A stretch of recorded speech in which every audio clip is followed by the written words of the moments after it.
El doctor Agenda Pachauri, la verdad es, I know you for a long time. No, it's just a matter of natural choice. La verdad es, many years ago, we were at Haiti, and you made us an invitation to visit the house. There were many people there, and we had a nice visit with Agenda Pachauri. Only in Delhi, and it was a memorable occasion. It's, well, and for us it's very nice, and we are very honored to have you here. Whatever the ways that brought you here, we are very grateful to those ways. Probably Antonio cannot hear that for us, but we are very happy to have you here. And remind the people here that you were the president of the IPCC for a very long time. There was a very fruitful period. I think that I don't know how to put it, because in some respects the worries of not so fortunate countries were in somehow better represented there, or at least they had some sort of representation that previously had none. And I think that well, I hope for the IPCC that recovers some of that genuine preoccupation for what happens in other areas of the planet, less unfortunate. And well, this is in the discourse of the IPCC, and it's been in the discourse for a long time about the regional studies, and trying to somehow get to formulate some things that can be done to alleviate the problems and get us in a better shape to face climate change. Me disculpe, por un momento me despisté y les hablé en inglés, pero les puedo hablar en pocho, o en Spanglish. Bueno, si no me entendieron, levanten la mano y les puedo hacer un resumen, así no se sientan mal. Realmente hice un reconocimiento de la labor del doctor Pachauri como presidente del IPCC, de que fue una época, pues yo creo que muy buena para el IPCC, donde hubo una especie como de, o cómo lo podría decir,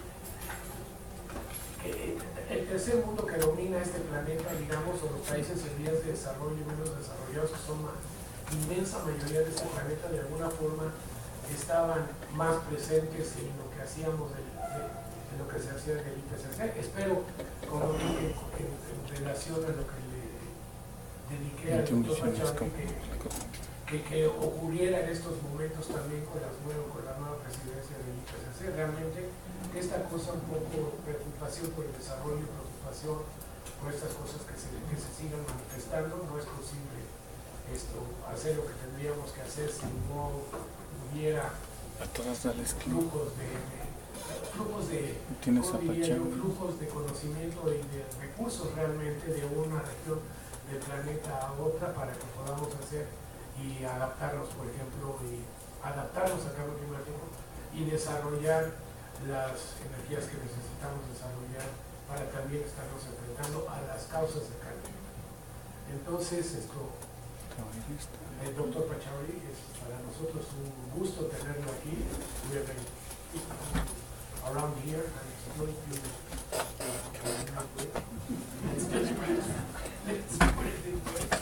and well, this is your body.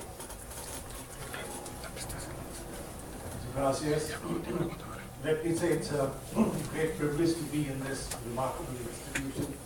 And I was just mentioning while we were driving up here that I really can't think of a bigger institution than this anywhere in the world. And I'm sure this is the largest university, not only in terms of the area that you occupy, but also the number of students and faculty that you have. And the good thing is that this is an institution that has not lost quality. If anything, it combines quality with quantity, which makes it absolutely unique. So thank you very much for this opportunity, and I'm going to make a presentation before you which derives essentially from the fifth assessment report of the IPCC, and I have distinguished colleagues over here who contributed to the fifth assessment report, and I'm very grateful to Carlos for the good words that he's spoken. Yes, when I was chair of the IPCC for 13 years, and a lot of people feel I was there much too long, and they still feel that I shouldn't be around, even without my association with the IPCC. But I was, of course, very sensitive to the problems of the least developed countries, the developing countries in general, because we really have to be very sensitive to the differential in terms of impacts of climate change on different parts of the world. And there are some who are far less privileged than others, and we need to be concerned about them. Science, of course, cannot be compromised with politics, but science certainly can be prioritized to look at the entire picture rather than a very small section of humanity. So let me go to the next slide. There are 17 Sustainable Development Goals, which, as you know, the UN has now accepted, and they are listed over here. The good thing is that a lot of these are interconnected, and of course, as you can see, we have climate action, which is goal number 13, and you can't see climate action in isolation of everything else, because these are all interconnected and in some form or the other have major implications for the climate of this planet and what we are going to be able to do to deal with that problem of climate change. So I won't spend too much time on this, but just to say that when we look at the issue of climate change and what we need to do in order to deal with this challenge, we have to look at a much larger picture, because climate change cannot be seen in isolation of all these other goals which are part of sustainable development. Next slide. The IPCC fifth assessment report has some key challenges. The first is that human influence on the climate system is clear, and I think there's no cause for doubt on that at all. And we also know that the more we disrupt our climate, the more we risk severe, pervasive, and irreversible impacts, including some abrupt and irreversible impacts. And the abrupt impacts are something that you really can't predict in terms of timing, in terms of the thresholds that are going to trigger those impacts. But when they come, since they are abrupt, we would really not be in a position to deal with them. So I think human nature, which really should minimize risks, should ensure that we take action in such a way that we don't risk the possibility of these abrupt and irreversible changes. Fortunately, we have the means to limit climate change and build a more prosperous and sustainable future. Because if we can tackle the challenge of climate change, we would also, to a large part, be tackling the challenge of sustainable development. And therefore, if we want a sustainable future, particularly for the youth of today and those who are going to come after them, we have to be very conscious of the need to create a sustainable and prosperous future. Next. If you look at this statement, is very significant. It says it is extremely likely that we are the dominant cause of warming since the mid-20th century. And when the IPCC uses the term extremely likely, it represents a probability of over 95%.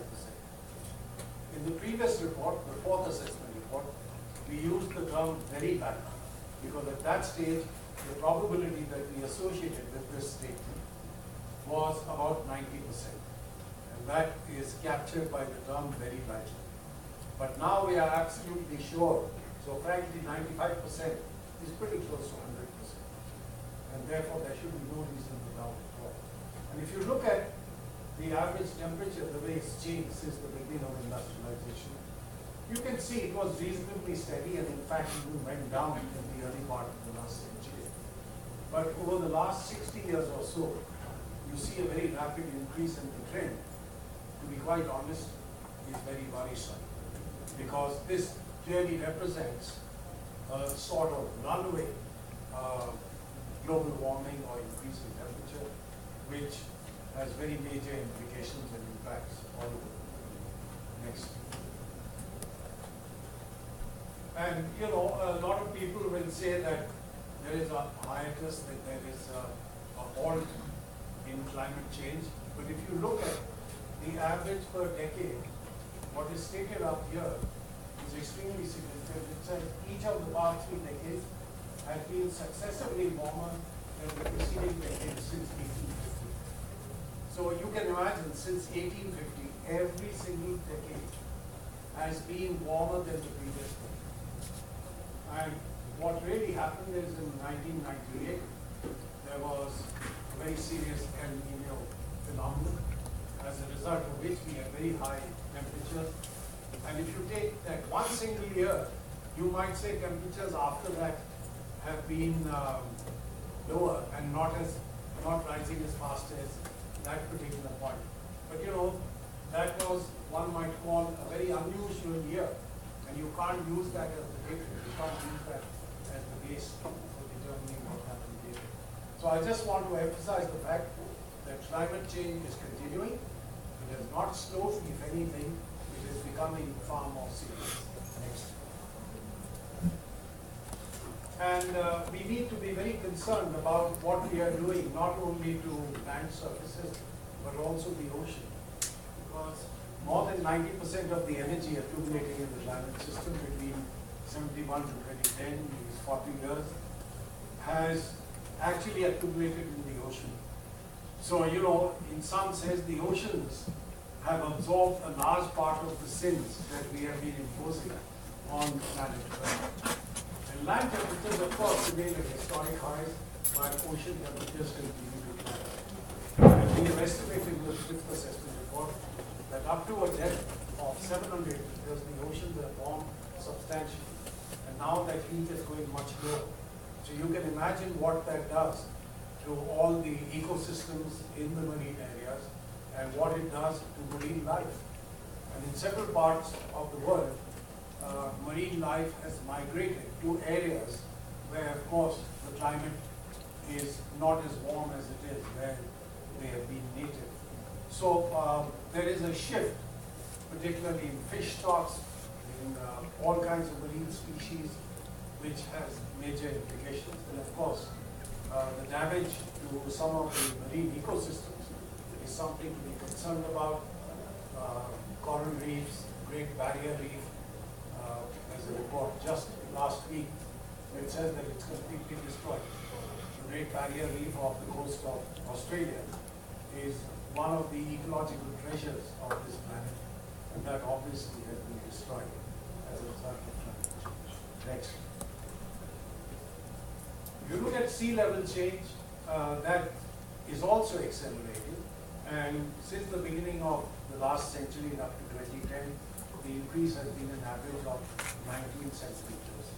Now I might mention that this is only an average figure. There are some areas where sea level rise has been higher, some areas where it's been a little lower. And what this should also be seen in the context of is extreme events. You know, when you have extreme sea level or sea related events like coastal flooding or storm surges, if the level of the sea is higher, then the extent of damage from those events will also be much higher. And therefore, it's not only enough to look at average values, but what that implies in terms of occurrences where the sea level is a major factor in the impacts that we will have and the damage that it's going to cause. Next. If you look at the fact that the UN Framework Convention on Climate Change came into existence essentially in 1992. So a quarter century has gone by. And you would have expected that human society would have exercised its responsibility to this generation and coming generations and to all the ecosystems of this planet. But I'm not too sure it was done. Because look at the increase in the concentration of greenhouse gases. The uppermost line is carbon dioxide. And you see how rapidly it's increasing. And below that is methane, and the lowest, of course, is N2O, nitrous oxide. So clearly, whatever we did in the year 1992 has not affected our behavior or our activities. And therefore, we have a long way to go if we really want to deal with this major challenge and growing challenge of climate change. Next. And the sources of emissions, as you can see, the dark shaded area represents the burning of fossil fuels, cement and flaring, and the yellow area is forestry and other land use. Because as a result of deforestation, obviously you're increasing the amount of carbon dioxide in the atmosphere. These, of course, absorb carbon dioxide, and if you remove them, then the balance is upset and you have more carbon dioxide. But look at the huge increase as far as the first of these particular drivers is concerned. Fossil fuel, cement, and flaring.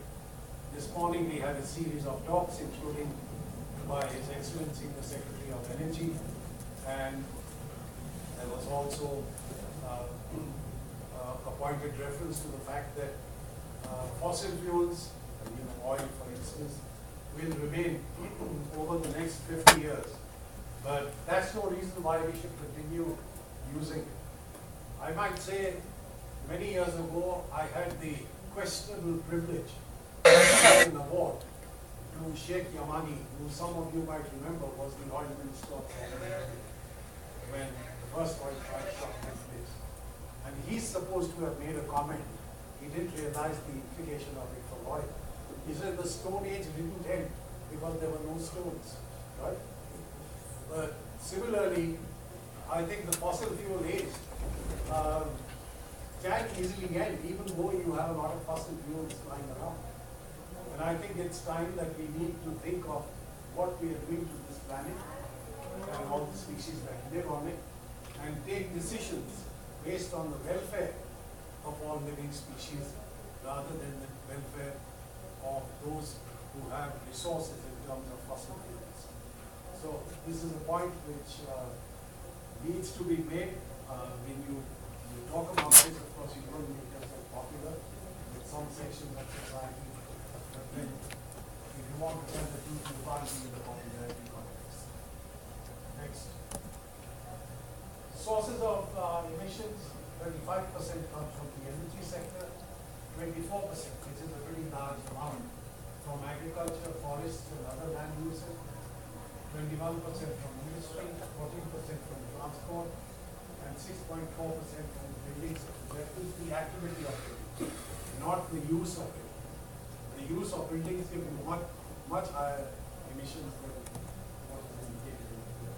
So I really think if we want to reduce emissions, we have to focus on all these sources, and each one of them has enormous potential for reduction. And in many cases, the reduction can take place at zero cost or even negative cost. So you might ask, why is it not happening? Simply because there's a huge amount of inertia in the system. See, we have, if you look at buildings, I mean, buildings last a long time. And once you have a pattern of energy use, you're more or less locked in. Yes, you can bring about some improvements, but these are limited. And therefore, we have the inertia in infrastructure, we have the inertia in processes and technologies, and most importantly, we have inertia up here in people's minds. And you don't want to change.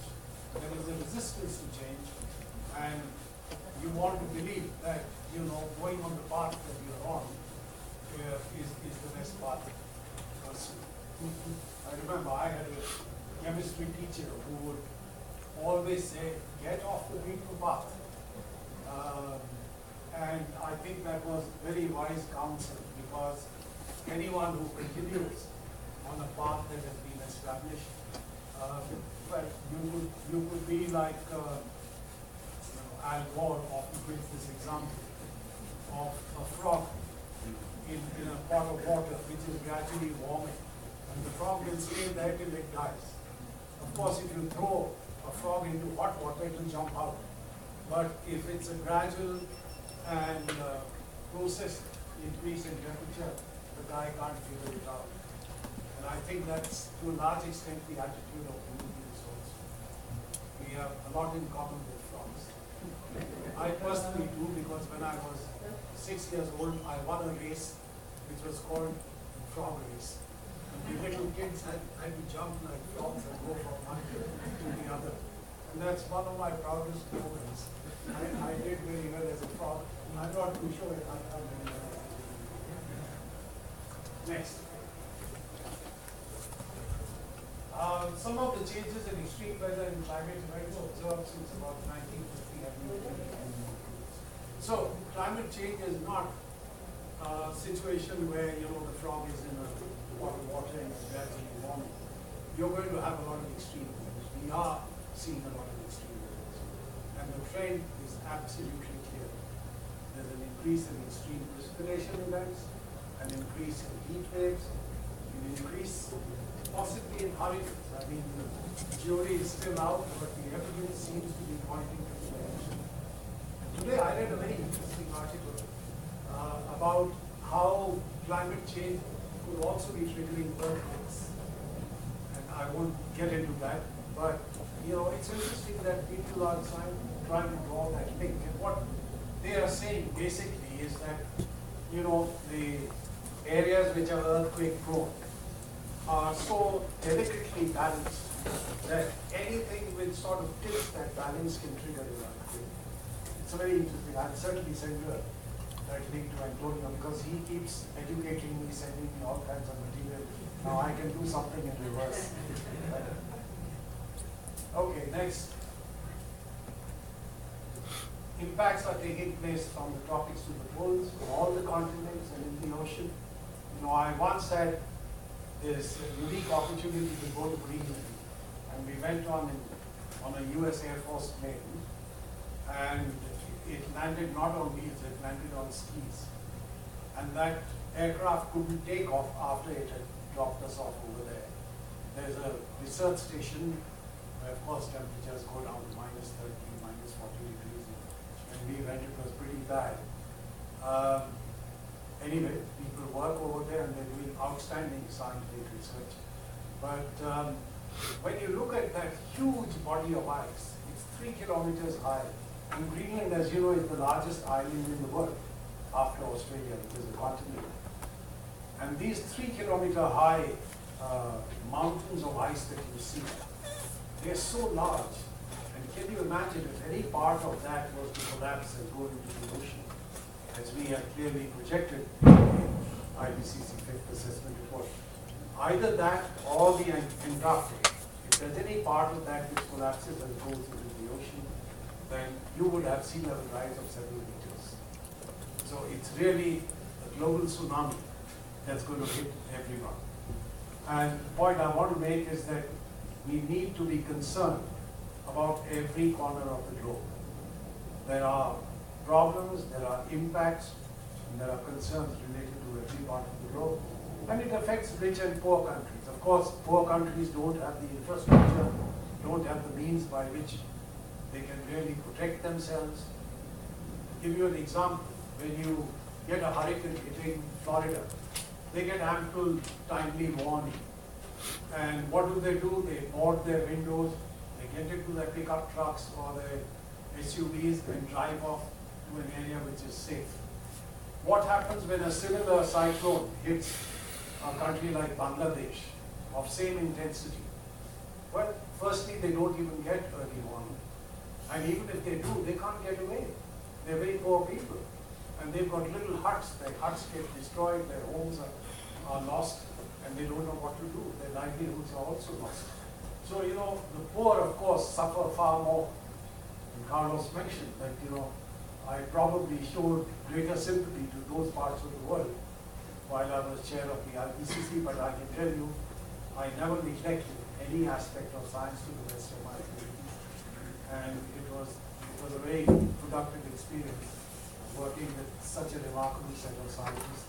And of course, even dealing with governments. And these governments are very diverse, right from Kuwait, Saudi Arabia, Venezuela, to the small island states, who are going to be the worst affected as far as the impacts of climate change are concerned. Next. Continued emissions of GHGs will cause further warming and changes in the climate system. Oceans will continue to warm during the 21st century, and you can imagine what that's going to do to the marine ecosystems and marine life. Of course, it's not only warming of the oceans, but also the acidification of the oceans. Let me give you a number. Since the beginning of industrialization, 30% of the carbon dioxide that's been generated has gone into the oceans. And that has led to a substantial increase in acidification of the oceans. And that has major implications for marine ecosystems and marine life. And to be honest, this is an area which has not been researched enough. And I expect in the next few years, we'll learn much more on what we are doing in what you might call the blue economy. Ice cover in the Arctic Sea is reducing very rapidly. And here again, our projections in the IPCC AR5 are that if we move along the high emission scenario which we are on currently, then by 2050, in September 2050, please mark that date, I'm sure some of you will be around, I hope. You will have no Arctic sea ice. The Arctic Ocean will have no ice floating on it if we remain on the high emissions trajectory that we are on. And global mean sea level will continue to rise during the 21st century. It can go as high as 98 centimeters. And who knows, science might tell us that it will be even worse than that. Global glacier volume will further decrease. So all of this is going to have major implications on water availability, particularly given the fact that precipitation patterns are also changing. And you'll get a lot more heavy precipitation, not spread as it has been in several parts of the world on a much more uniform basis. In fact, we have clearly assessed that even in those parts of the world where there will be a decline in average precipitation, the bulk of it will take place in the form of heavy precipitation, heavy rains, or heavy snowfall. Next.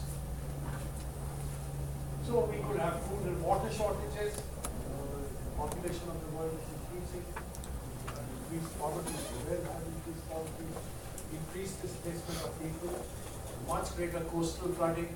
And we've also said that there would be much greater chances of conflict between groups, countries, people in general, because the drivers of conflict will be further exacerbated.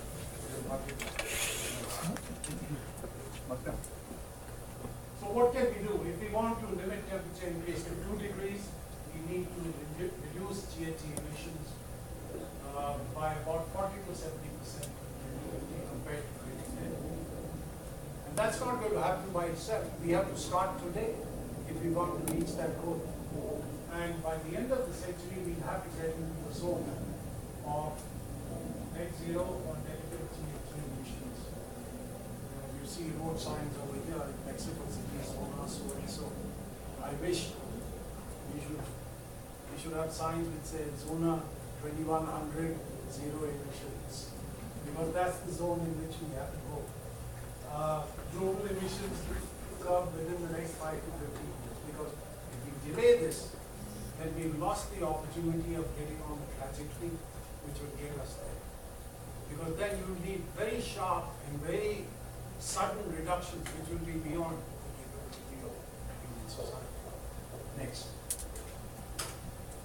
More efficient use of energy, greater use of low carbon and no carbon energy, and many of these technologies exist today. Today the cost of renewable energy, for instance, has come down to a level where it's extremely attractive. And we need improved carbon sinks, That means much greater area under forests, bioenergy with carbon capture and storage, and most importantly, lifestyle and behavioral changes. And these lifestyle and behavioral changes mean that in our own personal lives, we'll have to use energy far more efficiently, and even what we consume will have to be changed in such a way that we don't have large carbon footprint. And that includes even our dietary preferences. Our diets will have to change in such a way that our carbon footprint comes down substantially. Carbon and water footprint.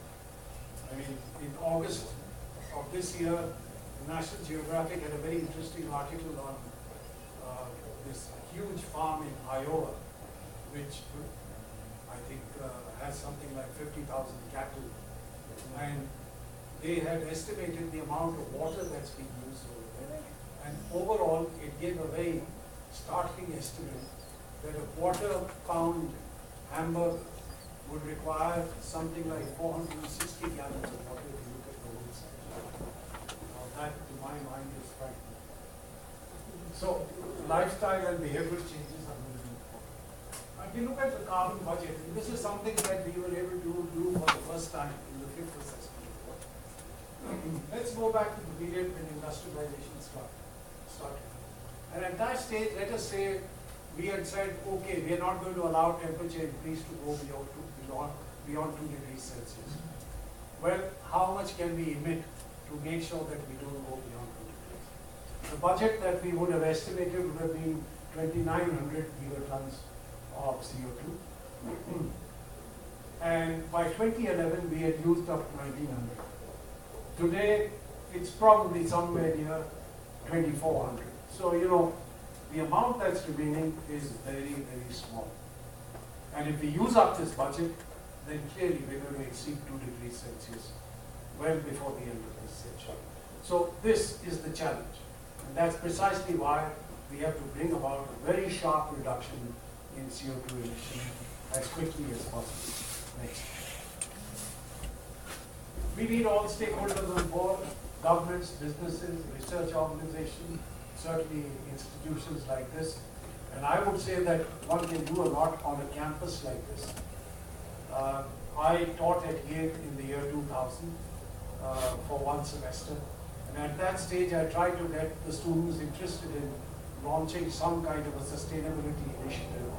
And there was very little interest. Then I went back in 2009, and for 5 years I was on the faculty, and I saw a marked difference. Now that's also because awareness about climate change has improved substantially. So people are now quite prepared to do much more than they had wanted to earlier. And I think a campus like this can do a great deal. The greatest assurance of this 2 degree Celsius limit lies in what we have called the RCP 2.6. So it's essential for global society to constantly evaluate commitments against this RCP 2.6. Now, really speaking, you need some kind of a monitor. It could be institutions like this and other groups to keep telling the world, look, we are off track, we are not on the right track. And that has to be done as a continuous dynamic exercise. And the INDC, that means what every country is committed to do at Paris, really requires an upping and increasing of the ambition in different societies. Hence, it's very important to raise the level of ambition worldwide. It's only then that we would be able to make sure that we get on to the RCP 2.6 pathway next. Now, the ultimate objective of Article 2 of the UN Framework Convention on Climate Change is to prevent dangerous anthropogenic, that means human-induced interference with the climate system. How do you decide what's dangerous and what's not dangerous? The people who are living in Haiti would say, well, climate change is already dangerous. We have lost 1,000 lives. We have lost so much. If you talk to somebody in the Maldives Islands or Kiribati, which is another set of small islands in the Pacific, they will tell you that they are having to abandon some of the islands where people were living earlier. They'll say we've already reached the danger point. So this is something which is very subjective. but I think we need to focus on it. And I think we have to see this within a human life. Human beings, their lives, their welfare and well-being is being threatened, and therefore danger has to be seen in those terms. And the mitigation scenarios reaching about 450 to 500 parts per million of CO2 equivalent by 2100 have significant co-benefits, because you will get much lower levels of pollution at the local level. You will probably get much higher employment. You will get much higher energy security. You will get much more stable agricultural output. So there are many co-benefits in reducing the emissions of greenhouse gases. If you were to evaluate all of those, you would say, my God, we guys are crazy. Why are we not doing this? It's like dollar bills lying on the sidewalk, as the Americans say, and we're not picking them up. Infrastructure and products with long life could lock societies into rigid technologies. I mean, if we build homes which are inefficient in the use of energy, well, you're caught with it for the next 40 or 50 years perhaps, if not longer. And substantial cuts in GHG emissions are required by mid-century through large-scale changes in energy systems. So let's accept the fact that this is not going to be easy, but it's essential. There's no way we can ignore this responsibility. And global CO2 emissions from energy supply sector are required to decline over the next decade by reductions of 90% or more below 2010 levels between the period 2040 and 2070. So the energy sector has to change radically and rather quickly. Next. Okay, well, I've said that already. Then behavior, lifestyle, and culture we talked about. Decarbonization of the electricity generation, or electricity generation is a key component of mitigation strategies. That means we have to move away from fossil fuel-based electricity generation. And renewable energy technologies are very attractive options with rapid cost reduction. Aggregate economic costs of mitigation vary widely, but if you look at the overall global average, then you get on the RCP 2.6 pathway, which is the best scenario which we ever see. The cost to the global economy is 0.06 of GDP each year, and that's not a hell of a large cost. So, you know, again, it's senseless not to follow that particular approach. Next. Now, I want to tell you about why I believe the Paris Agreement is not going to get us what we want. The Paris Agreement is based on what each country is committed to do itself. And some of the countries will not even meet those commitments. And if you add all of them up, it is nothing compared to what is required. And I think the only way, given the fact that the major countries in the world are democracies, we need to see that there's a people's movement to deal with climate change. And that would require adaptation. It would require very serious mitigation measures. And how do we bring that about? In my view, the only way we can do that is to involve the youth of the world. So I've launched something called the POP movement, and some of our partners in Mexico are here. They can raise their hands so that everybody sees you. Mexico is the first country where we launched this program, and the aim is to mobilize the youth, and I hope on this campus someone will volunteer to say that we are going to start this over here. If you do, I'll embrace you if you permit me. And we can then get something going, and this campus can become a model for other campuses. And we need to achieve sustainable development goals. We need to mitigate climate change. We have to adapt to the impacts of climate change, because some impacts are going to continue. Even if we bring emissions down to zero today, some impacts, because of past momentum of the concentration of greenhouse gases, will continue in the future. Next. And there's a current lack of knowledge, awareness, and inertia to implement climate change solutions. This is the major gap in giving you the kind of action you want. The POP movement will create and serve the massive demand for action that can be implemented in schools, colleges, and communities worldwide, and certainly in a university like this. And knowledge about climate change solutions will be provided as part of the POP movement. So what we are calling this movement is the POP movement, Youth Inspired by Knowledge. I think if you get inspired by knowledge on what's going to happen if you don't do anything, if you just leave things as they are, and how attractive it is to do what is required, if you have that knowledge, if you are empowered with that knowledge, you will take action. Next. So we are going to mobilize young people globally, and we will promote collective action, especially among youth, to implement solutions. And we would recognize and reward youth-led actions, exemplary initiatives. Those youth who do outstanding work will be recognized as pop stars. Those teachers who do outstanding work will be recognized as pop maestros. So this is something that is clearly part of our plan, and I hope we can implement it. Next. These are members of the International Advisory Board of the POP movement. This young lady is 13 years old, and for the last several years, she has made environmental protection her religion. Her brother was a year older, and her father are doing remarkable work. This young lady is 21 years old in Australia. She started a movement to get rid of plastics when she was 13 years old. That gentleman is an entrepreneur in India.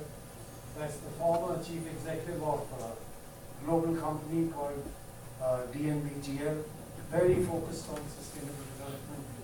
That's an entrepreneur in the US who believes that government is not going to do anything, only people can solve this kind of problem. This gentleman is sitting up here, and he can turn around and show you his face. And then you can see whether his photograph is And this is a lady in France who's a great philanthropist, is doing a lot of work all over the world. So they are our advisors. They are the ones who are giving us guidance in the POP movement. Next. These are global partnerships. Cinema Planeta is represented here. Those two very difficult people sitting over there, very dangerous people, are our partners in Mexico.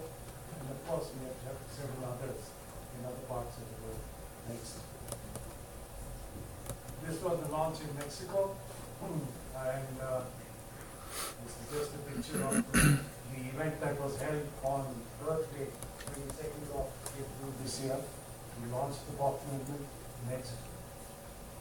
And this is important. You see, we all feel very good when GDP, in India I get very upset.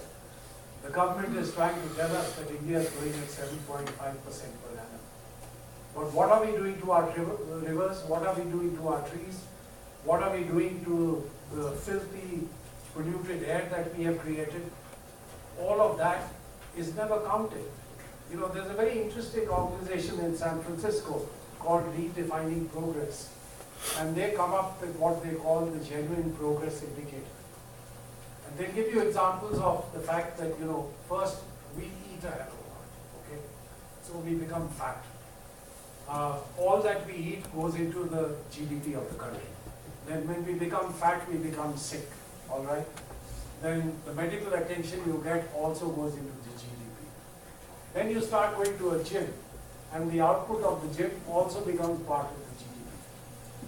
And therefore, you ask yourself at the end of the day, is the GDP really giving you a reflection of human welfare?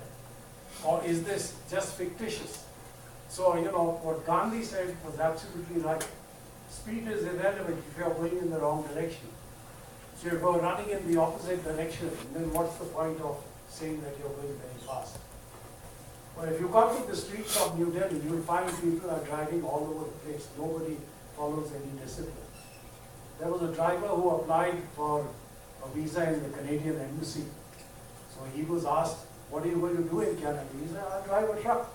He said, but you realize in Canada they drive on the right-hand side of the road. Over here we drive on the left-hand side of the road. He said, look, I drive in the middle of the road over here. I drive in the middle of the road there. So, you can say that you're going in the wrong direction at a hell of a speed, but is that what you really want in life? And Confucius said, if you think in terms of a year, plant a seed. If in terms of 10 years, plant trees. If in terms of 100 years, teach the people. So if you're really dealing with some of the planetary challenges that we have, the first thing we need to do is to teach the people. Of course, we also have to plant seeds, we also have to plant trees. All of that has to be done. But we cannot neglect education. You need an enlightened society. We're in the 21st century. We're supposed to be the century of knowledge. And if we don't provide knowledge about what we are doing to this planet, then we are only deluding ourselves. We are being totally irresponsible. This generation, the generation that is young, your generation, and the generation yet to come. Muchas gracias.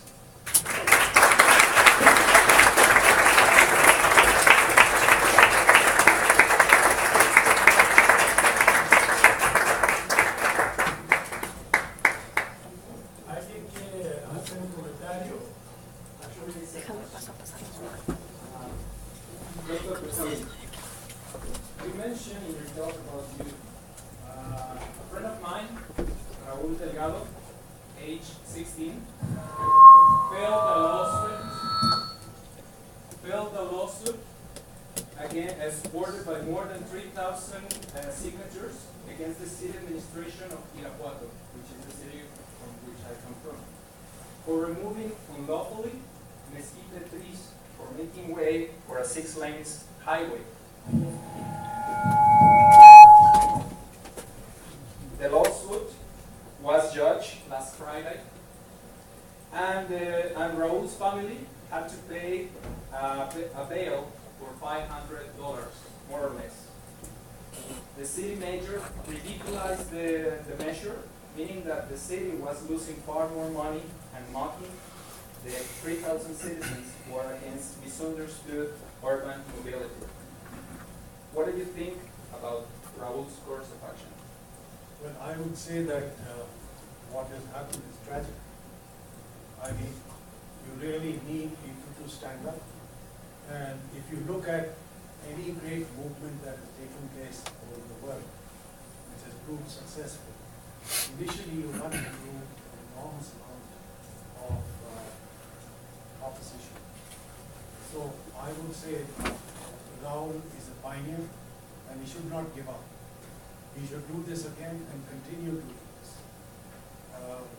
I misquoted Gandhi this morning, but you know what he said was absolutely right. He said, first they ignore you, then they laugh at you, and then they fight you, and then you win. So I think Raúl will win, and people like him will win. But we have to keep at it. We just can't give up. There is too much at stake, and if he's 16 years old, he really has to worry about the state of this planet in the next many decades. So I would like to compliment someone like him. It's wonderful that we have brave and bright people like that. Thank you, brother. Here, Emilia, and Hans.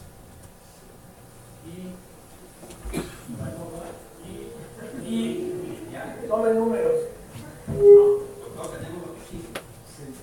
O sea, ya me tengo que echar un rayo.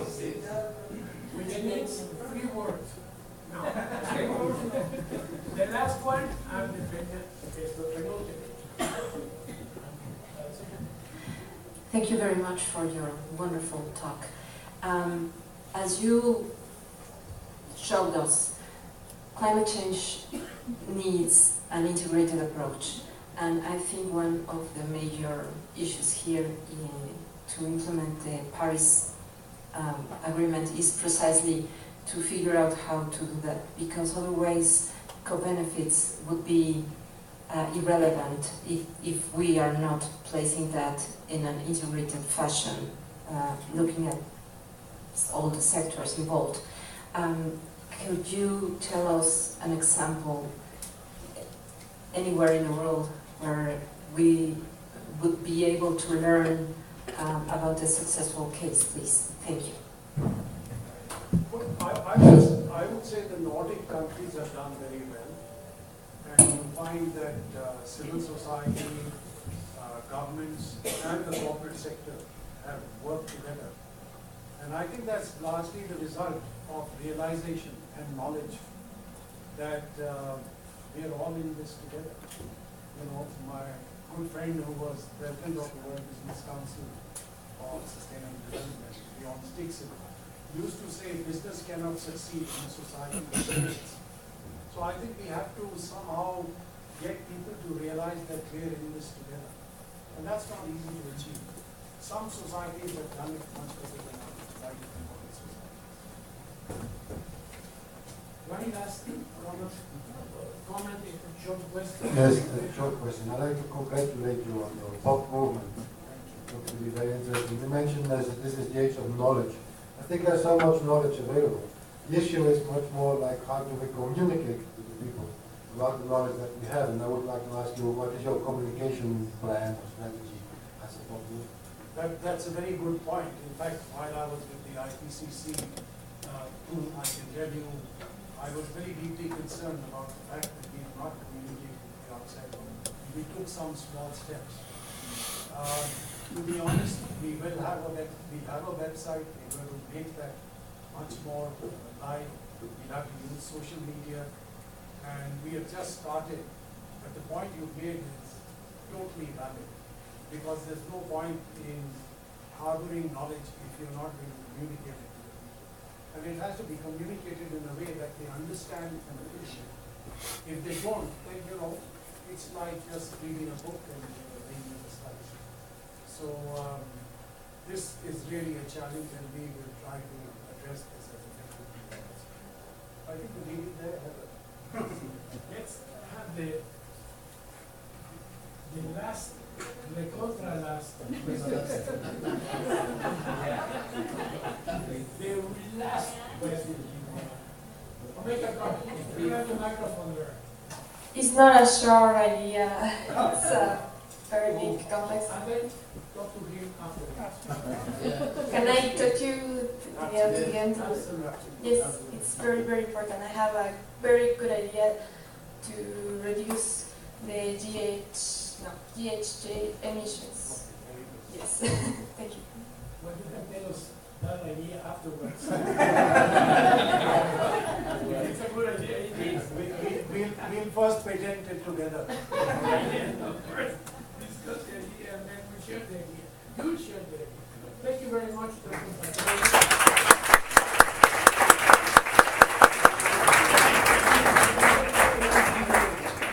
This is so that you can put it into your curriculum vitae.